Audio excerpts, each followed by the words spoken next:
how do parents make decisions about what's going to work for them? That's not an easy thing to do in the world that we live in. Welcome to Auro Focus, Voices Leading Change.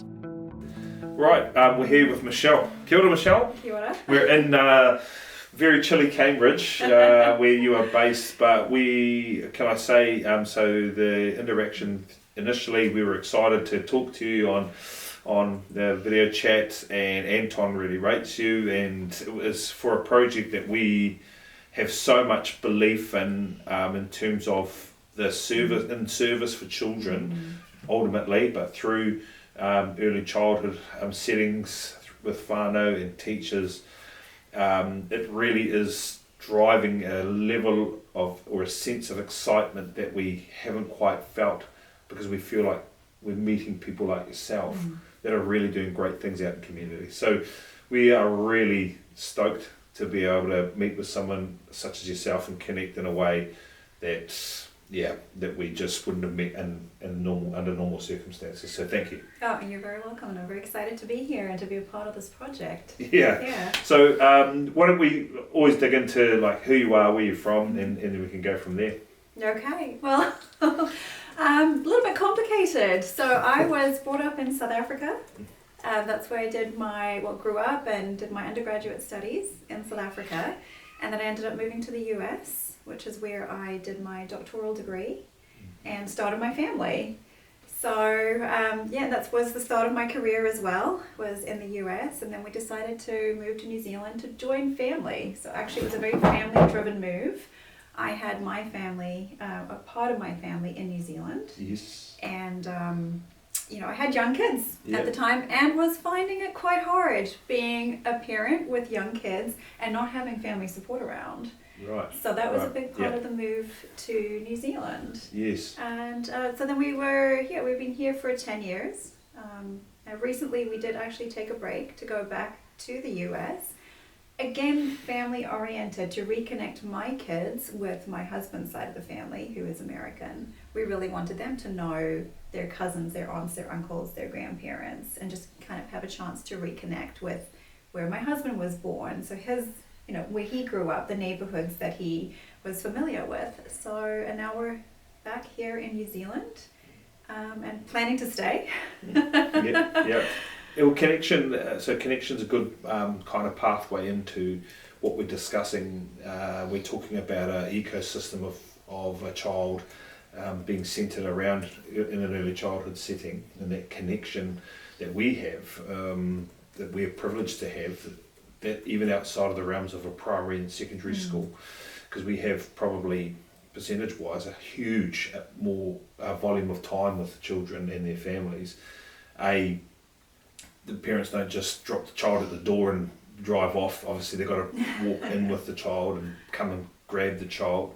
And we spend a lot of intense time not only working with the child, but helping them in intimate moments of nappy changing, food, all that, regulation, all that stuff.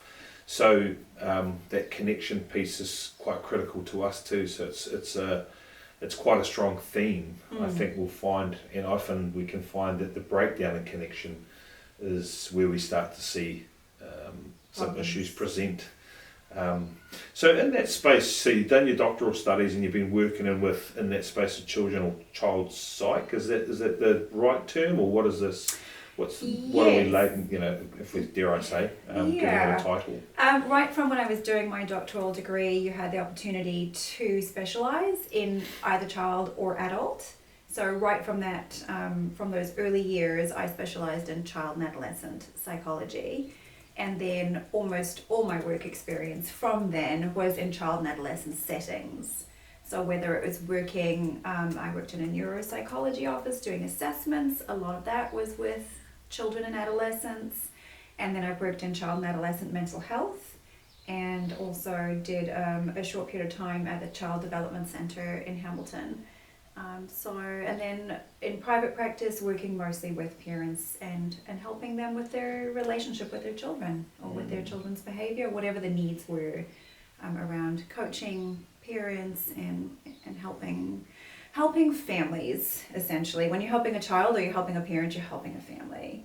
You're helping them find a way to move forward in a more positive way, really. We acknowledged this before we started. Parenting's tough. Yes, it is. You know, and we get things wrong. And we make poor decisions, and we think at the best of the times, we think we're doing the best at the time, but there are ramifications in that. But we can also aim to look for help. I think that's probably where we want to head, right?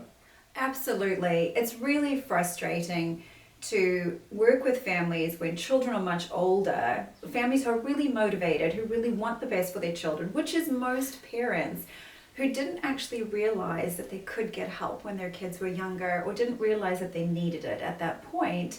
And now their children are older, and it is a lot harder. You know, as adults, we know how hard it is to change. It's not easy. So if we can get those families in earlier and help parents when their kids are younger, they can start to make changes which will set them up for success.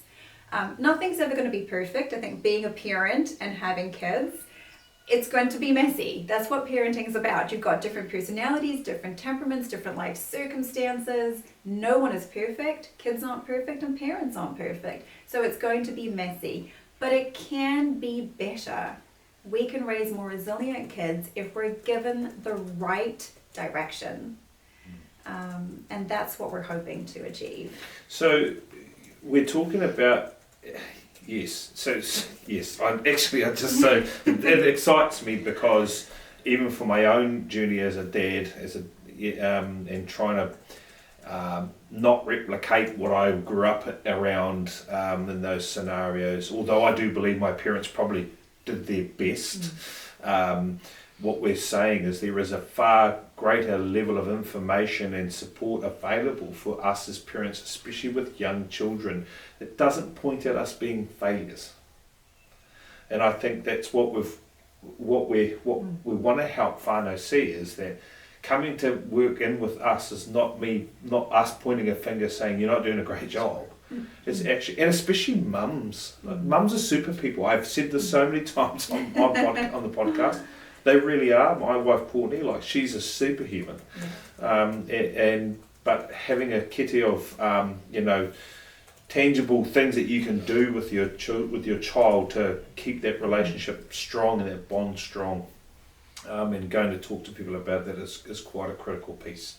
Absolutely, and just helping parents sort of understand maybe how to think about parenting. You know, it's interesting that you brought up your own parenting. And I think for most of us, yes, our parents tried their best, but a lot of us didn't have ideal childhoods. A lot of us didn't get the tools or experiences we needed to then know how to be good parents, how to help our children really thrive. And at the same time, we live in a really complicated world, a world that is accelerating in terms of our use of technology in a way that it's never really, it's never happened before. We live in a very unique time where there's almost too much information. There's too many things to look at. How do parents make decisions about what's going to work for them? That's not an easy thing to do in the world that we live in, and every child and parent interaction or relationship is unique.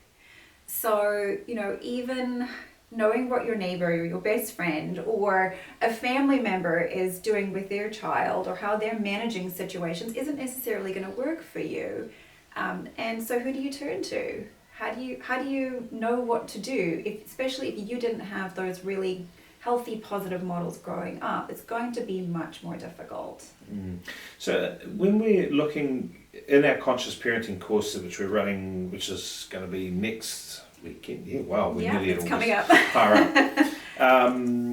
What are some of the kind of key themes that you want to? I know we're crowdsourcing a bit of information right now, which is cool. And we're certainly already seeing some patterns which we'll share, obviously. But what's your kind of initial hopes with yourself and Anton around directions of where we're going to head? In terms of the conscious parenting, sort of the course that we're doing. Well, we're really hoping to have a conversation. We want it to be a conversation. We're hoping that parents will be willing to open up a little bit about what's going on for them so that we can really be helpful. There's a lot of books and information out there, as I've mentioned before, that can tell parents certain tools they can use to help improve their relationship with their kids or manage certain behaviors. But what we find is that because every child and parent relationship is so unique, that it's really more about helping parents think about situations and think about what do they want with their relationship with their child, where do they want to go, how do they see the future with their child and their relationship with their child, and then how can they use their own experiences and their own feelings and thoughts in the moment to help their children thrive. You know, often when we interact with our kids, especially in the more difficult moments, when emotions are raging, and when our children's emotions are raging, usually it triggers our emotions. And that's often a reflection of our experiences of being a child. And if we're reacting rather than being aware of what is going on for us, we're probably not going to be helping our kids. So a big part of the course is going to be helping parents become more aware of what's going on for them when they're interacting with their children, and particularly in difficult moments. I'll be vulnerable in this space because I think it's important for people to see that my vulnerability in being a dad in that space, that resonates with me. I often, and I love my mum, but I often have to catch my mum coming out in me. Absolutely. You know, it's the pick up your stuff, or it's this stuff that I can, and I love my mum, love it. She taught me some very powerful lessons about a whole range of things, but some of the stuff was just not needed. And I find that I get into needless confrontation with my children about very small, silly things. And actually, they're smart enough to call me out on it, which I think maybe we've done a great job in some of their space. Yeah, it sounds like it. But if they're comfortable enough to talk to you about it. But you point out a really good point. And most of us unfortunately do experience that. We react without really thinking what's going on, and we damage our relationship with our children in the process. And without really thinking about what's going on, what does our child need at this moment? Our inner child might need something different because of what we experienced during our childhood, but really the focus needs to be on, okay, this is what I needed as a child, but now here I am in the present with my child. What do they need in this moment? Can I look at them and see what can I give them that's going to help them thrive in this moment? That requires being aware of what's going on for you. So that's sort of like the first step. It's just, oh yeah, okay, this is what happened to me, or I'm angry because I have an expectation from my own childhood, but does it make sense in this situation? We're 20, 30 years down the line now, sort of, do we need to be doing this, or is there a better way? Yeah, I think I have had to move into asking myself that. Yeah. Is there a better way? Is this argument worth it? And not feeling fear of, am I building a child who's going to turn into someone who is ungrateful, or they're going to take liberties, or not be kind, or those sorts of things. And it is literally stuff that I hark back to as a 42-year-old man. In those scenarios where I have applied that kind of blueprint across my own children, and they're very different. That's the other thing, and we talked about this earlier. I asked about some data and stats, but I was loving and actually enthused to hear that actually we're just going to look at the child as an individual, and try to run the playbook from there, really, isn't it? Yeah, absolutely. I mean, statistics can give us, I guess, a broad way to look at things, or a broad path to walk down, or whatever, or give us some ideas, but ultimately everybody is different, and every child and parent interaction is going to be different. So to try to apply a particular tool or statistic to somebody's relationship isn't going to be helpful. Really, what parents need to do, if they can, is look at where are they hoping, as I said, where are they hoping to go with their relationship with their children? Do they want to improve that relationship? And if so, what is going to work in the moment to improve that relationship? You know, when we make demands or threats or start yelling at our kids, that's never going to be helpful. We're making our children defensive. We're making them angry. We're making them resentful. At the same time, being a parent doesn't mean just letting our kids do anything they want. We do need to have expectations. We do need to have boundaries, but we need to have them with awareness. Instead of just deciding that was a boundary I had as a child, hence I'm going to make my child fit into that boundary, doesn't make sense. If it does, if you're doing it with awareness, this actually makes sense for our family situation, great. Enforce that boundary. But if you're just putting a boundary in place, or you have an expectation for your child, maybe it's not realistic. Maybe their particular temperament or their time of life or their pathway in life, it just doesn't make that much sense. And as a parent, the more we can be aware of that, the more we can help our individual children thrive. And of course, it's going to be different for every child. So I have 3 children, and they're all incredibly different. They all have different needs. And you're never going to be able to manage to meet those needs perfectly, because yes, we are all human. We make mistakes. And that's okay, because the wonderful thing is there's always going to be another opportunity to do better. I feel like I'm in a bit of a session here. I am in awe already of you in this space, because what you're talking to, I'm working. I set goals, and last year around being a dad and a husband, and I always set goals every year. But last year I asked quite a hard question, because I realised I was at a crossroads for my own parenting, and I asked the hard question of, am I my children's hero?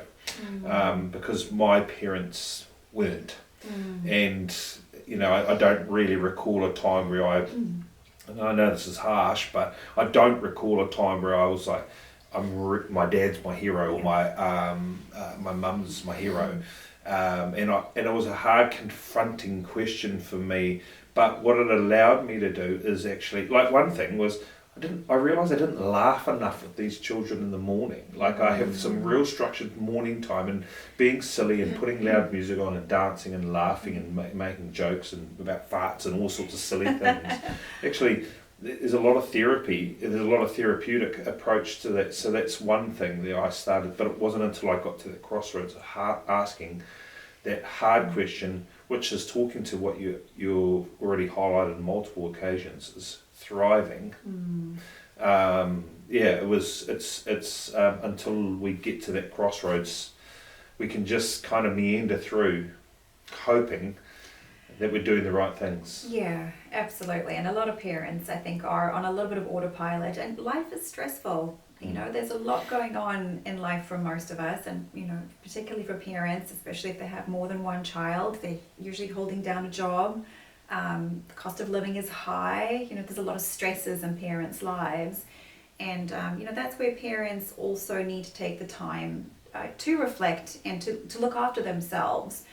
You know, it's that old sort of saying that, you know, you really can't look after somebody else unless you look after yourself first. So taking care of yourself is a really important part of parenting. If you're not in a good space, you're going to find it hard to be in a good space for your child. So that should always be a first step. But I love how you brought up the humour, because humour is a wonderful way of connecting with kids. It really just, you know, it helps. The fact that you're doing it in the morning, it really helps the day, I think, get off to a really positive start. And kids really thrive with silliness and fun, especially younger kids. What are the ages of your kids? Just turned 7. Frankie's just turned 7, Okay. and Marlo's, well, she's nearly 10, but some days I feel like she's about a 16-year-old. Yeah, but it's been a very powerful move in spaces. Yeah, absolutely. Music up loud, laughing, you know, just singing at the top of our voice. Just experiencing that joy in the moment and not letting everything else go for that period of time. And kids really need that. They need to know mum or dad is there for them, with them in this moment? Well, yeah, if that's not enough information for us to really realise that you are going to be a huge resource for what we are trying to do.